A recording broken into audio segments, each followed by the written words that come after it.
உள்ளத்தில் உள்ளபடி நேயர்களுக்கு வாழ்த்துக்கள். மந்திரி பட்டியலில் வந்து காங்கிரஸ் நபர்கள் பேர் இருக்கு. திமுகவுக்கு துரோகம் செஞ்சு காங்கிரஸ் வந்து தாவேகாவுக்கு ஆதரவு ஒரு 5 நபர்களுடைய ஆதரவு பட்டியலை கொடுத்ததுனால மந்திரி பட்டியலில் அவங்க இடம்பெறாங்க. இந்த காங்கிரஸ் கொடுத்த ஆதரவு கடிதம் மட்டும் போதுமா, இன்னும் தாவேகாவுக்கு ஆள்கள் தேவையாங்கிறப்ப இன்னும் 6 நபர்களுடைய ஆதரவு தேவை இருக்குது. அந்த 6 நபர்கள் பட்டியலையும் சேர்த்து மொத்த தேவையான நபர் பட்டியலை கொடுத்தா தான் நான் வந்து தாவேகாவை வந்து மந்திரி சபை அமைக்கிறதுக்கு அழைப்பேன்னு சொல்லி ஆளுநர் மாளிகை அறிவிப்பு கொடுத்துருக்காங்க. இந்த நிலைமையில் சிபிஐ, சிபிஎம், விடுதலை சிறுத்தைகள் அந்த 3 கட்சியும் அவங்கள்ட்ட உள்ள தலா 2 சீட்டு மொத்தம் 6 சீட்டுக்கு ஆதரவு தர்றதா தரலையாங்கிற முடிவை நாளை காலையில் அறிவிக்கிறேன்னு இருக்காங்க. ஓரளவு இந்த 3 கட்சிகளும் வந்து ஆதரவு கொடுக்கறதுக்கு வாய்ப்பு இருக்குது. அப்படி கொடுத்துட்டா நாளை விஜய் அவர்கள் வந்து முதல்வராக பதவி ஏற்கிறதுக்கான வாய்ப்பு இருக்குது. அவர் மந்திரி சபை பதவி ஏற்க வாய்ப்பு இருக்குன்னு சொல்கிறாங்க. அப்படி இருக்கிற சூழ்நிலையில் இதே இடம் மாதிரி 2 தொகுதிகளில் இருந்த இந்திய யூனியன் முஸ்லீம் லீக் வந்து நாங்கள் வந்து தாவேகாவுக்கு வந்து ஆதரவு கொடுக்க மாட்டோம். காரணம் வந்து நாங்கள் திமுக கூட்டணியில் தான் ஏற்கனவே இருந்தோம், இப்போவும் இருக்கிறோம், நாளைக்கும் இருப்போம். அதனால் வந்து நாங்கள் வந்து கொள்கை கூட்டணி, நாங்கள் தாவேகாவுக்கு ஆதரவு கொடுக்க மாட்டோன்னு சொல்லி இந்திய யூனியன் முஸ்லீம் லீக்குடைய தலைவர் காதர் மொய்தீன் அவர்கள் சொல்லியிருக்காங்க. இப்படி இருக்கிறப்ப நாளை பதவியேற்பு விழா நடைபெறுமா? அப்படி நடைபெற்றால் என்னென்ன நிகழ்வுகள் வந்து பின்னாடி அரங்கேறும்? அப்படிப்பட்ட சூழ்நிலையில் புதுசாக அமைய போகிற அரசு ஒரு நிலையான அரசாக அமையுமாங்கிற பலதரப்பட்ட கேள்விகள் இருக்குது. இதையெல்லாம் தெரிஞ்சுக்கிறதுக்கு வாங்க இப்போ நம்ம வீடியோக்குள்ளே போவோம். அதுக்கு முன்னாடி புதிய அரசாக பதவியேற்கக்கூடிய இந்த தமிழக வெற்றி கழகத்தினுடைய தலைவர் மாண்புமிகு விஜய் அவர்களுக்கு நம்ம சேனல் சார்பாகவும் வாழ்த்துக்களை தெரிவிச்சுட்டு இப்போ உள்ளே போவோம். கடந்த தேர்தலில் 234 சட்டமன்ற தொகுதிகளில் 233 எம்எல்ஏக்கள் தான் இருக்கிறாங்க. காரணம் வந்து விஜய் அவர்கள் வந்து 2 தொகுதியில் நின்றார், சென்னையில் பெரம்பூர்லையும் திருச்சி கிழக்குலையும். அதனால் 233ல் இவர்களுக்கு வந்து வெற்றி பெற்ற இடம் வந்து 107 இடங்களாக இருக்குது. இப்போ 234ல் பாதி 117. அப்போ 117 சபாநாயகர் 118 வேணுங்கிறப்ப இவர்கள்ட்ட 107 இடம் தான் இருக்குது. அந்த 107ங்கிறப்ப இன்னும் 12 இடங்கள் தேவை இருக்குது. ஒரு இடத்த அவர் ரிசைன் பண்ணணும், 2 தொகுதியில் ஒன்று ரிசைன் பண்ண வேண்டிய சூழ்நிலை இருக்குது. அப்போ இன்னும் 12 சீட்டுகள் யாருங்கிறப்ப இந்திய தேசிய காங்கிரஸ் வந்து 5 இடங்கள், எங்களுடைய 5 எம்எல்ஏக்களும் உங்களுக்கு தமிழக வெற்றி கழகத்துக்கு ஆதரவு கொடுக்குறாங்கங்கிற ஒரு கடிதத்தை கொடுத்துட்டாங்க. சரி, அப்போ 107, 5, 112, இன்னும் 6 சீட்டு யார் கொடுப்பாங்கிறப்ப தான் இந்த விசிகே, சிபிஐ, சிபிஎம் நாளைக்கு கொடுக்க வாய்ப்பு இருக்குன்னு சொல்கிறாங்க. அப்படி ஒருவேளை அவர்கள் கொடுக்கலன்னா நிச்சயமாக இவர் மந்திரி சபை அமைக்க முடியாது. அப்படிங்கிறப்ப வேறு யார் அவர்களுக்கு ஆதரவு கொடுக்க வாய்ப்பு இருக்குன்னு சொன்னால் திராவிட முன்னேற்ற கழக தோழமையில் இருந்த பாட்டாளி மக்கள் கட்சிகிட்ட 4 சீட்டும், பாரதிய ஜனதாட்ட 1 சீட்டு 5 சீட்டும், அம்மா மக்கள் முன்னேற்ற கழகத்தில் 1 சீட்டு 6 சீட்டு இருக்குது. ஒருவேளை அந்த 6 பேர் கூட ஆதரவு கொடுக்க வாய்ப்பு இருக்குது. அப்போ இந்த 6 அந்த காங்கிரஸ் 6 அதை 11ஓடு சேர்த்து எப்படியோ இழுத்து பறித்து ஒரு ஆட்சி அமைக்கிறதுக்கான சூழ்நிலையை வந்து தமிழக வெற்றி கழகம் ஏற்படுத்திடும்னு சொல்கிறாங்க. அப்படி ஏற்படுத்தினாலும் இந்த 118ங்கிற கரெக்டாக நெக்கில் நிற்கிறப்ப இது மதில் மேல் போன மாதிரி தான் இருக்கும். ஏதாச்சும் ஒரு சின்ன பிரச்சனை, ஒரு கருத்து முரண்பாடு வந்தால் கூட ஆட்சி களையக்கூடிய சூழ்நிலை வரும். இதைத்தான் தமிழ்நாட்டில் சொல்லுவாங்க நித்திய கண்டம் பூரண ஆயுசுன்னு சொல்லுவாங்க. இப்படி இருக்கக்கூடாது. நிறைய இடங்களில் வந்து கொஞ்சம் ஒரு 120 இடம் 125 இடங்களில் வச்சுக்கிட்டு ஆட்சி அமைச்சாங்கன்னா கொஞ்சம் பயம் இல்லாமல் அவங்க போகிறதுக்கான வாய்ப்பு இருக்கும். அப்படி போனால் தான் அவங்க வந்து நிர்வாகத்தை பண்ண முடியும். எப்படா விழுந்துருவோம், எப்படியும் சாஞ்சிருவோமோ தோற்றுருவோமோங்கிற இதே பதப்பதைப்பில் இருந்தாங்கண்டா நிர்வாகத்தையே ஒழுங்காக செய்ய முடியாது அப்படிங்கிற மாதிரி தகவலை சொல்கிறாங்க. சரி, அப்படின்னா இவங்களுக்கு எங்கேருந்து சீட்டு வருங்கிறப்ப ஒரே வழி அண்ணா திராவிட முன்னேற்ற கழகத்திலிருந்து தான். அந்த வகையில் அதிமுகவில் இருந்தும் ஒரு மிகப்பெரிய கோஷ்டி தமிழக வெற்றி கழகத்துக்கு ஆதரவு கொடுக்க தயாராகிட்டாங்க அப்படிங்கிற ஒரு தகவல் வருது. அது யாருங்கிறப்ப தமிழக வெற்றி கழகத்துக்கு ஆதரவு நம்ம கொடுப்போம்னு சொல்லி சிவி சண்முகம், முன்னாள் அமைச்சர் சிவி சண்முகம் அவர்களும், முன்னாள் அமைச்சர் எஸ்பி வேலுமணி அவர்களும், இன்னும் ஒரு முக்கியமான அமைச்சர் என்ன பண்ணியிருக்காங்க, அந்த 3 பேரும் அவருடைய ஆதரவு எம்எல்ஏக்களை அழைச்சிக்கிட்டே போயிட்டு அவர் என்ன பண்ணியிருக்காங்க, எடப்பாடி பழனிசாமிகிட்ட சொல்லியிருக்காங்க, நம்ம வந்து இப்போ வந்து 47 சீட்டு கையில் வச்சுருக்கிறோம், நம்ம ஆதரவு கொடுக்காட்டியுமே கூட காங்கிரஸ் மற்ற விடுதலை சிறுத்தைகள் சிபிஎம் கூட தான் ஆட்சி அமைச்சிருவாங்க போல இருக்குது. நம்ம இந்த 47 பேரும் ஆதரவு கொடுத்துட்டோம்னா நம்ம மினிஸ்ட்ரி நிறையா வாங்கிக்கலாம். அது மட்டும் இல்லாமல் ஓரளவு அதிகாரம் ஆட்சி நம்ம கையில் இருக்கும். அடுத்தாப்புல நம்ம கட்சி தொண்டர்கள் வந்து சலிப்படைய மாட்டாங்க. காரணம் வந்து கடந்த 5 ஆண்டு வேற ஆட்சி அதிகாரத்தில் இல்லாமல் இருந்துட்டோம், திமுக ஆட்சி அடைஞ்சிச்சு.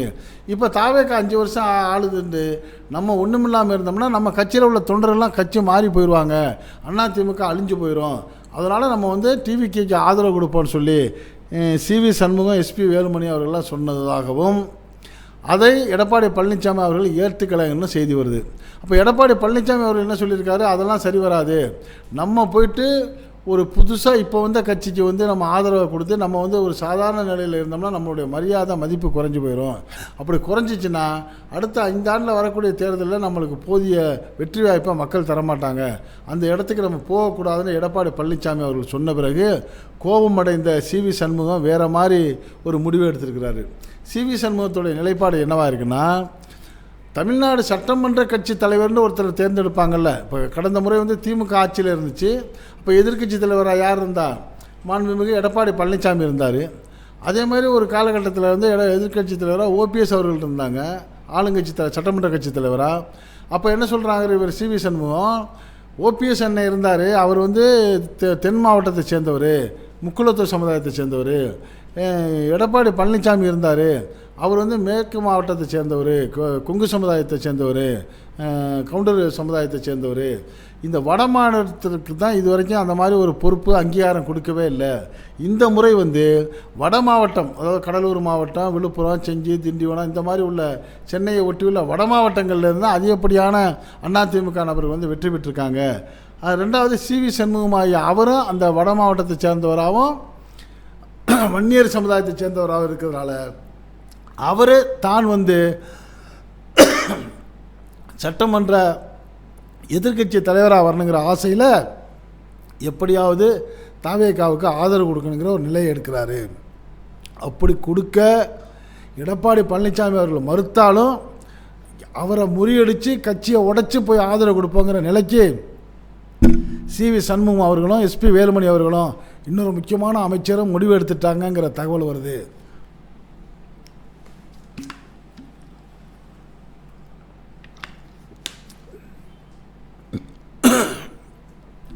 அப்படி ஒருவேளை இந்த கட்சியை உடைச்சி 3/2 மடங்கு சுமார் 30 எம்எல்ஏக்களோட போய் ஆதரவு கொடுத்தா இந்த தாவேகா 107 + 30 137 வலுவான சூழ்நிலையில் இருப்பாங்க. அல்லது ஒட்டுமொத்த அதிமுகவும் தன்வசம் உள்ள 47 நபர்களை ஆதரவு கொடுத்தாலும் 107 + 47 154 மிக ஸ்ட்ராங்காக இருப்பாங்க அப்படிங்கிற ஒரு சூழ்நிலை வருது. இதெல்லாம் இல்லாத பட்சத்தில் தான் இப்போ 107 சீட்டுகளை இருக்கிற இந்த தமிழக வெற்றி கழகம் 5 சீட்டு காங்கிரஸ் ஆதரவு கொடுத்துருச்சு, 112. இன்னொரு 6 சீட்டு நாளை காலையில் அறிவிக்கிறேன்னு இருக்காங்க, சிபிஐ, சிபிஎம், விசிகா. அதையும் சேர்த்து 118ஓட ஆட்சி அமைக்கிறதுக்கான வாய்ப்பு இருக்குது. எந்த சூழ்நிலையிலையும் இதே மாதிரி 2 சீட்டு இருக்கிற இந்திய யூனியன் முஸ்லீம் லீக் வந்து நாங்கள் தாவேகாவுக்கு ஆதரவு கொடுக்க மாட்டோம். காரணம் வந்து முஸ்லீம் லீக் வந்து கொள்கை கூட்டணி உடையது. ஏற்கனவே திராவிட முன்னேற்ற கழக தலைமையிலான மதச்சார்பற்ற முற்போக்கு கூட்டணி தான் நாங்கள் இருந்தோம், திமுக தலைமையிலான கூட்டணியில் தான் நாங்கள் இருந்தோம், இருக்கிறோம், இருப்போம். அதனால் நாங்கள் வந்து கொள்கையை விட்டுட்டு ஆதாயங்களுக்காகவும் பதவிகளுக்காகவும் தான் இந்த மாதிரி ஆதரவுணையெல்லாம் மாற்ற மாட்டோம்னு சொல்லி இந்திய யூனியன் முஸ்லீம் லீக்குடைய தலைவர் காதர் மீதன் அவர்கள் சொல்லியிருக்காரு. அவர் சொன்னதோடு மட்டும் இல்லாமல் இன்னொரு கருத்தையும் சொல்லியிருக்காரு. கடந்த தேர்தலில் 28 இடங்களை பெற்ற காங்கிரஸ் வந்து சரியாக வேலை பார்த்துருந்தாங்க. இது வந்து பொதுவாக அந்த கட்சிக்காரங்களுடைய கருத்தாக இருக்குது. சரியாக வேலை பார்த்துருந்தா திமுக வந்து வெற்றி அடைஞ்சிருக்கும். உள்ளொன்றும் புறமொன்றுமா நடந்ததுனால தான் இவ்வளோ பெரிய தோல்வி நம்மளுக்கு கிடச்சிருக்குது. ஆனால் அதே சமயம் 5 இடங்களெல்லாம் கொடுத்த முஸ்லீம் லீக்குக்கு குறைச்சி 2 இடம் கொடுத்தாலும், என்ன சீட்டு கொடுத்தாலும் கொடுக்காட்டியும் தோழமையை நாங்கள் வந்து வெற்றி பெற வைக்கணுங்கிற உணர்வோடு தான் முஸ்லீம் லீக்காரங்க தமிழ்நாடு முழுக்க பாடுபட்டு பெரும்பாலான இடங்களில் அந்த திமுக வெற்றி பெற்ற இடங்கள் பூரா இஸ்லாமிய வாக்குகள் நிறையா போயிருக்கு. அந்த பகுதிகளில் முஸ்லீம் வேட்பாளர் வேறு கட்சியில் இருந்தாலும் அவருக்கு வாக்களிக்காமல் திமுக கட்சிக்கு வாக்களித்து வெற்றி பெற வச்ச கட்சியாக தான் முஸ்லீம் லீக் இருந்திருக்கு. இது கொள்கை கூட்டணின்னு சொல்லியிருக்காரு. இப்படிப்பட்ட சூழ்நிலையில் தான் மாண்புமிகு மு.க. ஸ்டாலின் அவர்கள் சொல்லியிருக்காரு, ஆட்சியில் தான் இருந்துக்கிட்டே இருக்குன்னு அவசியம் இல்லை. கடந்த முறை நாங்கள் 5 வருஷம் ஆட்சியில் இருந்தோம், இப்போ எங்களுக்கு போதுமான பெரும்பான்மை இல்லாததுனால பொறுப்பான எதிர்க்கட்சியாக இருந்து இந்த அரசை நாங்கள் சரியாக வழிநடத்துறதுக்குள்ளே வேலையை பார்ப்போம் அப்படிங்கிற ஒரு அறிவிப்பை வந்து மாண்புமிகு மு.க. ஸ்டாலின் அவர்கள் சொல்லியிருக்காரு. எப்படியா இருந்தாலும் நாளை பதவியேற்க போகக்கூடிய அந்த தமிழக வெற்றி கழகத்தினுடைய புதிய அரசு எந்த மாதிரியான அரசாக அமையும், அது 5 வருடங்களாக அழகாக கொண்டு போய் சேர்த்துருமா, இல்லை குறிப்பிட்ட சில காலங்களிலேயே கவிழக்கூடிய சூழ்நிலை வருமா, அல்லது யாராவது பிடியில் மாட்டிக்கொண்டு அடிமைத்தனமாக ஆளக்கூடிய சூழ்நிலை வருமாங்கிற பல மில்லியன் கொஸ்டின்ஸ் வந்து அரசியல் நோக்கர்கள்ட்ட இருக்குது. இது பற்றிய உங்களுடைய கருத்துக்களை நீங்கள் இந்த உள்ளத்தில் உள்ளபடி கமெண்ட் பாக்ஸில் கமெண்ட்ஸ் பண்ணுங்கள். இந்த செய்தி பிடிச்சிருந்தா இதுக்கு ஒரு லைக் கொடுங்க. இதே போன்ற அரசியல் செய்திகள் நாட்டில் 4 பக்கம் நடக்கக்கூடியதை எந்த விதமான இடைச்சல்களும் இல்லாமல் உள்ளது உள்ளபடி அப்படியே உங்கள் வீட்டுக்குள்ளே 4 சுவர்களுக்குள் கொண்டு வந்து சேர்க்கக்கூடிய நம்ம அந்த உள்ளத்தில் உள்ளபடி சேனலுக்கு இதுவரை சப்ஸ்கிரைப் பண்ணாதவங்க சப்ஸ்கிரைப் பண்ணுங்கள். மறக்காமல் பக்கத்தில் இருக்க பெல் ஐக்கானை கிளிக் பண்ணுங்கள். அப்போ தான் நம்ம போடக்கூடிய ஒவ்வொரு வீடியோவும் நோட்டிஃபிகேஷன் காட்டும். நீங்கள் விரும்பியதை பார்க்கலாம். என்றும் இணைந்திருப்போம். உங்கள் அன்பன் அஷ்ரஃப் அலி. நன்றி, வாழ்த்துக்கள்.